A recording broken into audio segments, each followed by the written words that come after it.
Fitzsimons lane, the roundabout is now gone, and the traffic lights have started working. So I'm led to believe. So let's give this a go.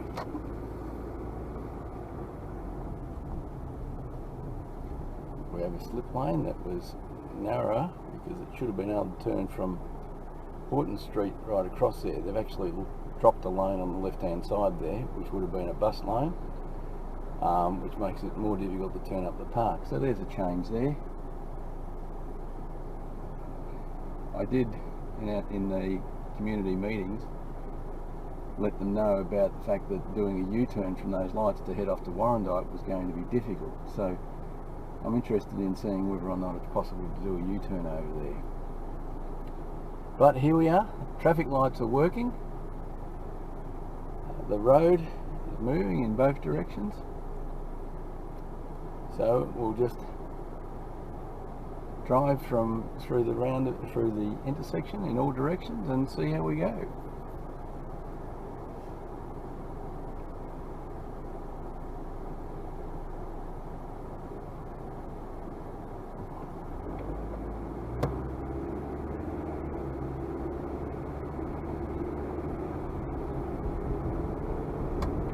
There may still yet be a bus lane. It's hard to say.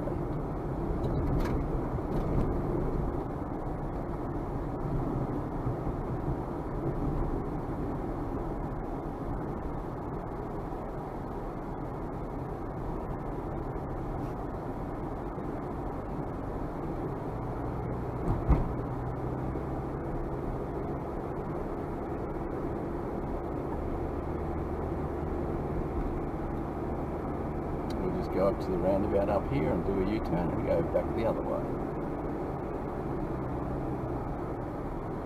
Petrol's up to $2.24.9. I've locked that in at about $1.87 on the 7-Eleven fuel app,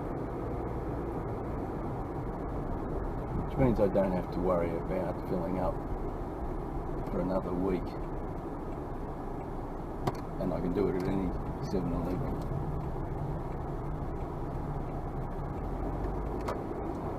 Of course, if you go through tank of petrol a week, fill up today with the lower prices from another area. Donvale is at 187.9.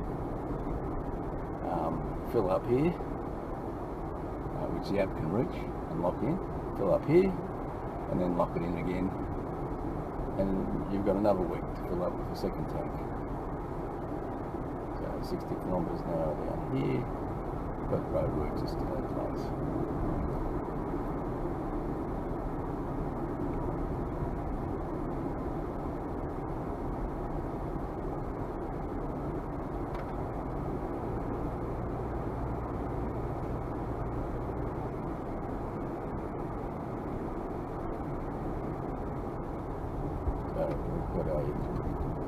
There used to be a bus lane in that left-hand lane, but now it's not needed, it's not there anymore, although you never know what you're going to do.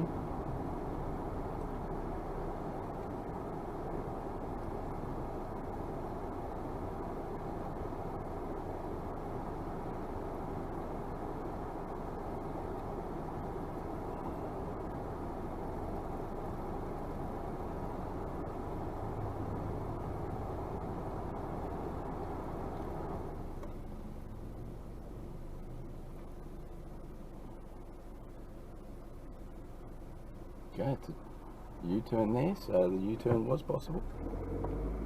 It's a tight U-turn, it's still possible. That's good.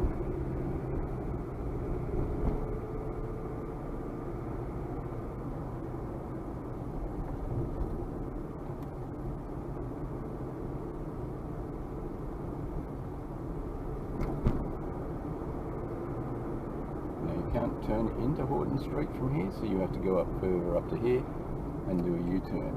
Now this is where I expect later on there'll be a bottleneck as the traffic grows, whereas this was going to be one lane here and then a bus lane. So that's been changed in the plan because you'd be able to do turn, get into the bus lane, go straight back to Horton Street, and also be able to get into the park using the bus lanes. Now everybody is going to get up here.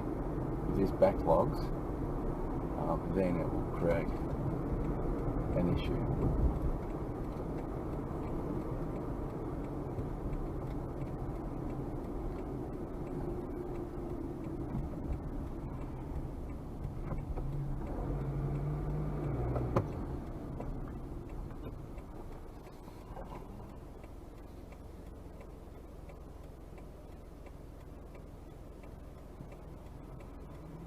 Now it's interesting to see those lights change at the same speed, at the same timing.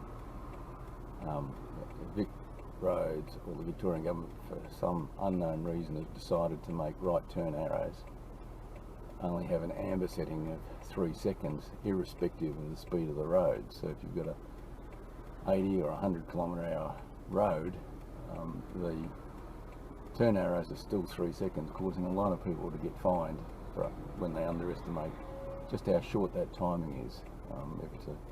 It makes a big difference at a second and a half, and often you literally don't have enough time to stop if you're approaching the light at around 50 kilometres an hour, which would be expected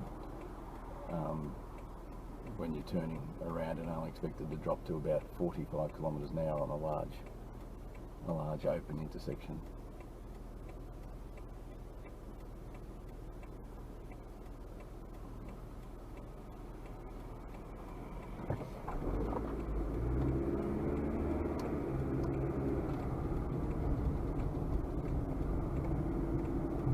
That timing might change once the 40 km/h changed.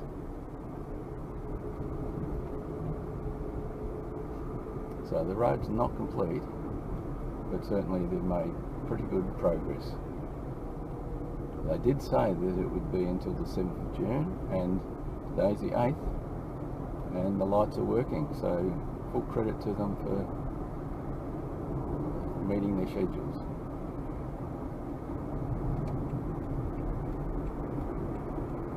Personally, I didn't think it was going to happen, but sometimes they can surprise you.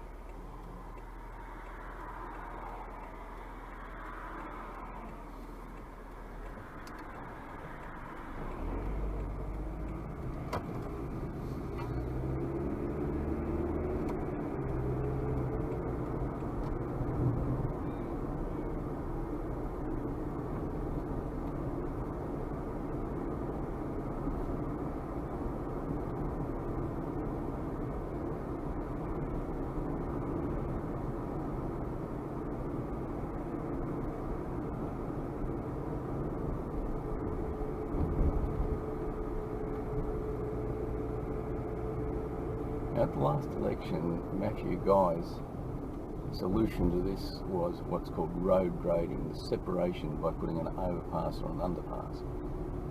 So I couldn't see how it would work. I just thought it was a pretty flippant answer to all intersections. However, this is a large intersection.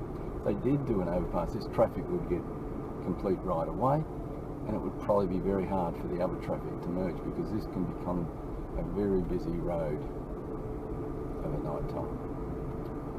There we go, that's heading towards Doncaster, and now we're going to do another U-turn and head back the other way over to Alpha.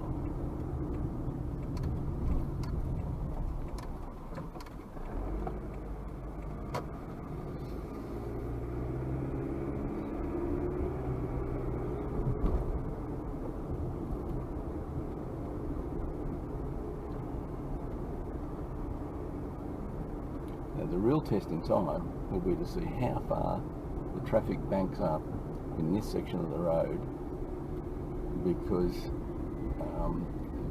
crossing over back there, I think it's Unwin Street, not exactly certain of the street, but when you come out this little laneway, you cross over the road up there, the traffic would be often banked up right up to there in peak. In fact, nearly all the way back up to Foot Street.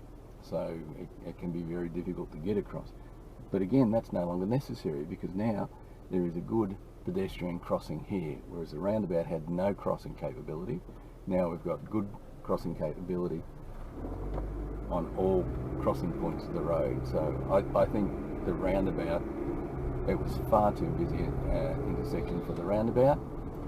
Roundabouts work when they're big, they're good traffic flow, but once you get too heavy, people can't get in, people can't easily use the roundabout, they get stuck. So I think personally that the new traffic lights has been warranted for many years, and that's finally been done to the credit of Dan Andrews' government.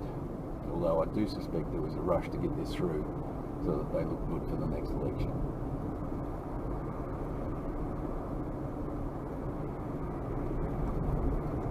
And here we are heading towards Eltham, and that is the end of my tour through the new Fitzsimons Lane non-roundabout.